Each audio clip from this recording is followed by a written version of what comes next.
Hello বন্ধুরা, আজ আমি আপনাদের জন্য আবার নতুন 4টি ব্যাক টু ব্যাক গল্প নিয়ে চলে এলাম।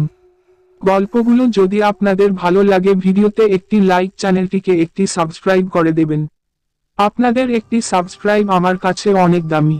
দয়া করে চ্যানেলটিকে সাবস্ক্রাইব করুন। আপনারা যদি না সাবস্ক্রাইব করেন আমাকে নতুন করে গল্প আনতে আর ভালো লাগে না। চ্যানেলটিকে সাবস্ক্রাইব করুন আর একটি নতুন ফ্যামিলি গড়ে তুলুন। চরণ অনেক কথা হয়ে গেল, এবার গল্পে আসা যাক। প্রথম গল্পের নাম অপরিত্যক্ত আত্মা। গল্প। একদা শান্তিপূর্ণ ছোট্ট গ্রাম, নন্দনপুর। গ্রামটির সীমানার অদূরে একটি পুরনো ভবন দাঁড়িয়ে ছিল, যেটি ছিল একসময় গ্রামপতির বাড়ি। কিন্তু গ্রামপতি অসুস্থ হয়ে মারা যাওয়ার পর সেই বাড়িটি একদম পরিত্যক্ত হয়ে যায়। অবশেষে গ্রামবাসীদের কাছে এই বাড়ি নিয়ে নানা গুজব ছড়ানো শুরু হলো। অনেকে বলল, রাতের বেলায় বাড়ির ভিতর থেকে অদ্ভুত আওয়াজ শোনা যায়। কেউ কেউ দাবি করল, বাড়ির জানালা দিয়ে তারা এক অদ্ভুত লাল আলো দেখতে পেয়েছে। একদিন শহর থেকে আসা এক তরুণ, রাহুল, গ্রামটিতে বেড়াতে আসে। সে সাহসী এবং ভয়ের কোনো ধারণা নেই। স্থানীয়রা তাকে সেই পুরনো বাড়িটি পরিদর্শনের ব্যাপারে সতর্ক করে, কিন্তু রাহুল সেসব উপেক্ষা করে বাড়ির দিকে রওনা হয়। রাহুল বাড়ির মধ্যে ঢুকে দেখল, ভেতরে সবকিছু ধুলোয় আচ্ছন্ন। পুরনো আসবাবপত্র, ক্ষতিগ্রস্ত দেওয়াল এবং একটি বড় আয়না, সবকিছু যেন বহু বছর ধরে অবহেলিত। হঠাৎ করে আয়নার সামনে দাঁড়িয়ে থাকতে থাকতে তার মনে হলো, আয়নার মধ্যে কিছু একটা নড়ছে। আয়নার মধ্য দিয়ে তাকে এক অপরিচিত নারী দেখা গেল, যিনি কাঁদছেন এবং চোখে দুঃখের চিহ্ন। রাহুল আর কিছু ভাবার আগেই তার কানে ভেসে এলো এক মর্মান্তিক সুর, যা যেন সাহায্যের আবেদন জানাচ্ছে। ওই সুরের অনুসরণ করে রাহুল এক গোপন কক্ষে পৌঁছালো। সেখানে দেখা গেল একটি পুরনো চিঠি পড়ে আছে। চিঠিতে লেখা ছিল, আমার আত্মা মুক্তি পেতে চায়, আমাকে সাহায্য করো। আমি নিষ্ঠুরভাবে হত্যা হয়েছি এবং আমার আত্মা এখনো মুক্তি পায়নি। রাহুল চিঠির নির্দেশনা অনুসরণ করে একটি পুরনো লকেট খুঁজে বের করলো, যা চিঠিতে উল্লেখ ছিল। লকেটটি খুলে দেখা গেল, এর মধ্যে একটি ছোট ছবি রয়েছে, যাতে গ্রামপতির পরিবারের একজন সদস্যের ছবি ছিল। এরপর রাতের অন্ধকারে লকেটটি সেই বৃদ্ধ বাড়ির পেছনের বাগানে রেখে দেওয়ার পর রাহুল অনুভব করল যে বাড়ির বাতাস এখন শান্ত। ভোরে গ্রামের মানুষেরা বলল, রাতের পর থেকে আর কোনো অদ্ভুত ঘটনা ঘটেনি। রাহুল চলে গেলে গ্রামবাসীরা নিশ্চিত হলো যে গ্রামপতির আত্মা এখন শান্তিতে আছে এবং বাড়িটি পুনরায় শান্তির আবহে ফিরে এসেছে। এই ঘটনা সবার মধ্যে একটি বার্তা রেখে গেল, যখন কেউ অপরিত্যক্ত আত্মার সমস্যার সম্মুখীন হয়, তাকে শান্তি এনে দেওয়া কেবল মানবতারই কাজ নয়, বরং একেবারে অপ্রতিরোধ্য শক্তিরও প্রয়োগ।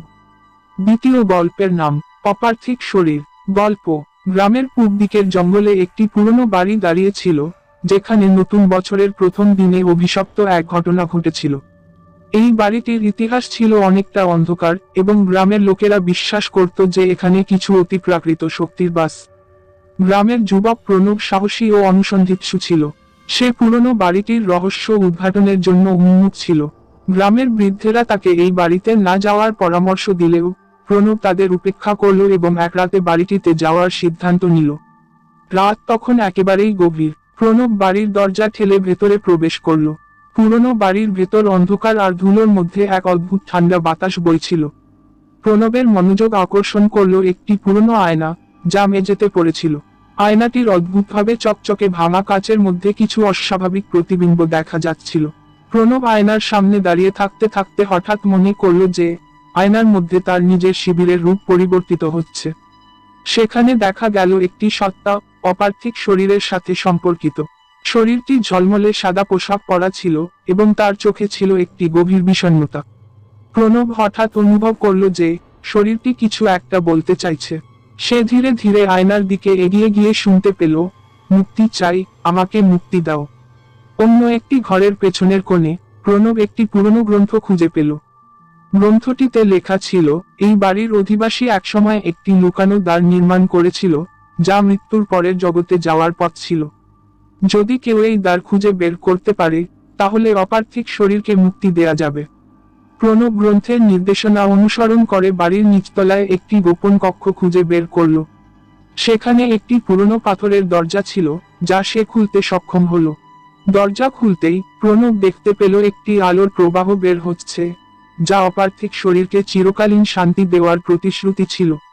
যখন আলোর প্রবাহ বাড়ির ভেতর ছড়িয়ে পড়ল, তখন অপার্থিক শরীরটি ধীরে ধীরে ঝাপসা হয়ে গেল। প্রণব অনুভব করল যে তার চারপাশের পরিবেশ আরো হালকা এবং শান্ত হয়েছে। সকালে প্রণব বাড়ি ছেড়ে চলে আসার পর গ্রামবাসীরা জানালো যে বাড়ির চারপাশের অদ্ভুত বাতাস অবশেষে থেমে গেছে।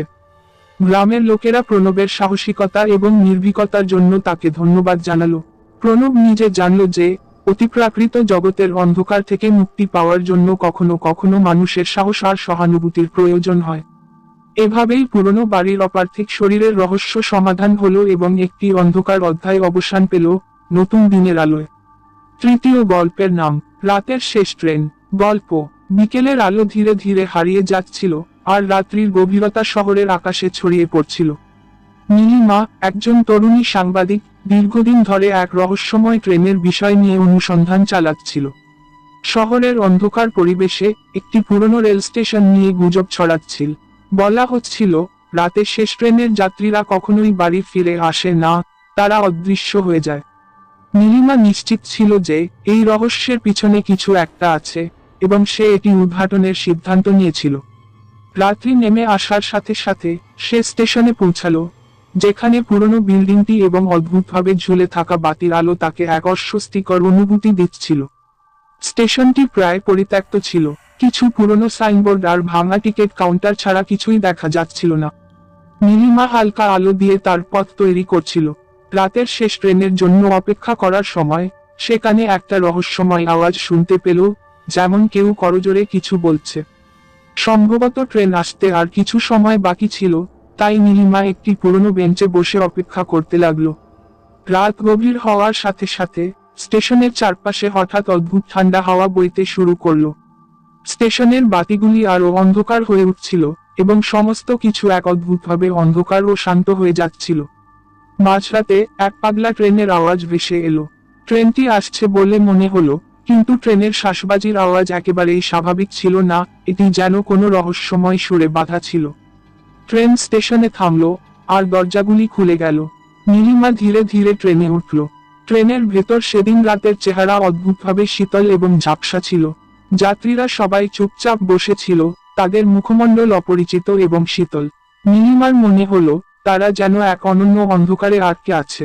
প্রথমেই নীলিমা লক্ষ্য করল যে ট্রেনের অভ্যন্তরীণ আলো এক অদ্ভুতভাবে লাল হয়ে উঠছে, যা দুঃখজনক অনুভূতি তৈরি করছিল। হঠাৎ ট্রেনের হেডলাইটে কোনো এক অন্ধকার সিলুয়েট দেখা গেল, যেন এক অব্যাখ্যাত আত্মা ট্রেনের মধ্যে ঘুরছে। যাত্রার মাঝেই ট্রেনের একজন যাত্রী, যার মুখ দেখা যাচ্ছিল না, নীলিমার দিকে তাকিয়ে বলল, আমরা সবাই এখানে আটকে আছি। এখানে কেউ কখনো বের হতে পারে না। নীলিমা ভয়ানকভাবে চমকে উঠল। সে বুঝতে পারল যে এই ট্রেনটি একটি আবদ্ধ স্থান, যেখানে অভিশপ্ত আত্মারা বন্দী রয়েছে। যাত্রীদের দুঃখজনক মুখাবয়ব তার হৃদয়ে এক অদ্ভুত অনুভূতি রেখে গেল। অতঃপর ট্রেনের সাথে এক সঙ্গীকে লুকিয়ে থাকার পর নীলিমা ট্রেন থেকে বের হতে সক্ষম হলো। ট্রেন আবার স্টেশনে ফিরে এলো, এবং প্রাতঃকালীন সূর্যের আলোতে ট্রেনটি হারিয়ে গেল। রাতের শেষ ট্রেনের রহস্য অবশেষে উন্মোচন হলো, এটি একটি ভৌতিক ট্রেন, যা মৃতদের আত্মাকে আনে এবং ফেরত নিয়ে আসে। নীলিমা এই রহস্যের সাথে আবার এক নতুন অধ্যায়ে প্রবেশ করল, কিন্তু একথা জানিয়ে গেল যে কখনো কখনো রাতের অন্ধকারে এমন কিছু থাকে যা আমাদের অতিক্রম করার ক্ষমতা ছাড়ায়। এভাবেই রাতের শেষ ট্রেনের রহস্যের পর্দা উঠল, এবং নীলিমার জীবনে এক নতুন পরিভ্রমণ শুরু হলো, যা তাকে চিরকাল অন্ধকারের সাথে মুখোমুখি হওয়ার শিক্ষা দিল। চতুর্থ গল্পের নাম বালিকা বধূ। গল্প। ঝোপঝাড়ে ঘেরা একটি ছোট্ট গ্রাম, নয়নপুর। এই গ্রামটির একটি বীভৎস ইতিহাস ছিল, বিশেষ করে এক পুরনো বাড়ি নিয়ে যা গ্রামের বাইরে দাঁড়িয়ে ছিল। বাড়িটির প্রতি স্থানীয়দের নিকট এক অদ্ভুত ভয় ছিল, বিশেষত একটি নামকরা কাহিনী যেটি প্রজন্মের পর প্রজন্মে চলে আসছিল, বালিকা বধূর কাহিনী। বিগত শতাব্দীতে গ্রামটিতে এক অভিজাত পরিবার ছিল। তাদের একমাত্র কন্যা মালিনী মাত্র 12 বছর বয়সে পারিবারিক কৌশলে এক বৃদ্ধ পুরোহিতের সাথে বিবাহিত হয়েছিল। কিন্তু তার জীবন সুখী ছিল না। তার স্বামী অত্যন্ত কঠোর এবং নির্দয় ছিলেন, এবং মালিনীকে সঠিকভাবে সম্মান দেওয়া হয়নি। বেশি দিন না চলতেই মালিনী এক রহস্যজনকভাবে মারা গেল, আর তারপর থেকে তার আত্মা বাড়ির মধ্যে বন্দী হয়ে রইল বলে শোনা যায়। নতুন শতাব্দীর শুরুতে পলাশ, এক সাহসী সাংবাদিক, গ্রামের এই গল্প শুনে আগ্রহী হয়ে উঠল। তার বিশ্বাস ছিল যে এই গল্পের মধ্যে কিছু না কিছু বাস্তবতা আছে। তাই সে গ্রামটিতে এসে পুরনো বাড়িটি পরিদর্শন করার সিদ্ধান্ত নিল। রাত্রি গভীর হওয়ার সাথে সাথে পলাশ বাড়ির দিকে এগিয়ে গেল। পুরনো বাড়ির দরজা খুলতেই তার চোখে পড়ল পুরনো আসবাবপত্র, একাকী কাপড়ের আলমারি, আর একটি ধুলোয় ঢাকা আয়না। রাতের অন্ধকার বাড়ির ভেতর প্রবাহিত হয়ে যাচ্ছিল। বাড়ির চারপাশে একটা অবর্ণনীয় ঠান্ডা বাতাস বইছিল, যা পলাশের শিরদাঁড়া বরাবর হিমশীতল অনুভূতি এনে দিয়েছিল। পলাশ বাড়ির মধ্যস্থলে গিয়ে দেখল একটি পুরনো লকেট পড়ে আছে। লকেটটি খুললে ভিতরে একটি পুরানো ছবি, যেখানে ছোট্ট মালিনী হাসছে, কিন্তু তার চোখে অদ্ভুত শূন্যতা। পলাশ লকেটটি হাতে নিয়ে অনুভব করলো যে কোথাও যেন সে মালিনীর উপস্থিতি অনুভব করছে। হঠাৎ করেই অদ্ভুতভাবে ঠান্ডা বাতাস আরো প্রবল হতে শুরু করলো। পলাশের কানে একটি কুৎসিত হাহাকার ভেসে এলো, যেন এক বালিকা কাঁদছে। সে শব্দ অনুসরণ করে একটি গোপন কক্ষে পৌঁছালো, যেখানে একটি ছোট সিংহাসন এবং পুরনো পোশাক ছিল। সিংহাসনের পেছনে একটি বই ছিল, যার ভিতরে মালিনীর দুঃখজনক জীবন কাহিনী লেখা ছিল। বইয়ের শেষ পৃষ্ঠায় লেখা ছিল যে কেউ যদি এই বইয়ের পাতা ফিরিয়ে দেয় এবং মালিনীর আত্মাকে সম্মান দেয়, সে মুক্তি পাবে। পলাশ সেই পৃষ্ঠাগুলি ধীরে ধীরে ফিরিয়ে দিল এবং শেষ পৃষ্ঠায় একটি ছোট প্রার্থনা করল। পলাশের প্রার্থনা শেষে বাড়ির ভেতর এক অদ্ভুত শান্তি অনুভূত হলো। ঠান্ডা বাতাস কমে গেল, আর রাতের অন্ধকার কেটে গিয়ে এক নতুন দিনের সূচনা হলো। মালিনীর আত্মা শান্তি পেল এবং বাড়ির অন্ধকার পরিবেশ ধীরে ধীরে আলোকিত হয়ে উঠল। পলাশ বাড়ি থেকে বের হয়ে এসে গ্রামের লোকদের জানালো যে মালিনীর আত্মা এখন মুক্ত। গ্রামবাসীরা তার সাহসিকতা এবং সহানুভূতির জন্য কৃতজ্ঞতা প্রকাশ করল। বালিকা বধূর কাহিনী থেকে শেখা গেল যে কখনো কখনো অতীতের কষ্টের উপর আলো ফেলে দিলে আমরা হারানো আত্মাদের শান্তি ফিরিয়ে দিতে পারি। এভাবেই মালিনীর আত্মার মুক্তি ঘটল এবং পুরনো বাড়ির অন্ধকার অধ্যায় শেষ হলো।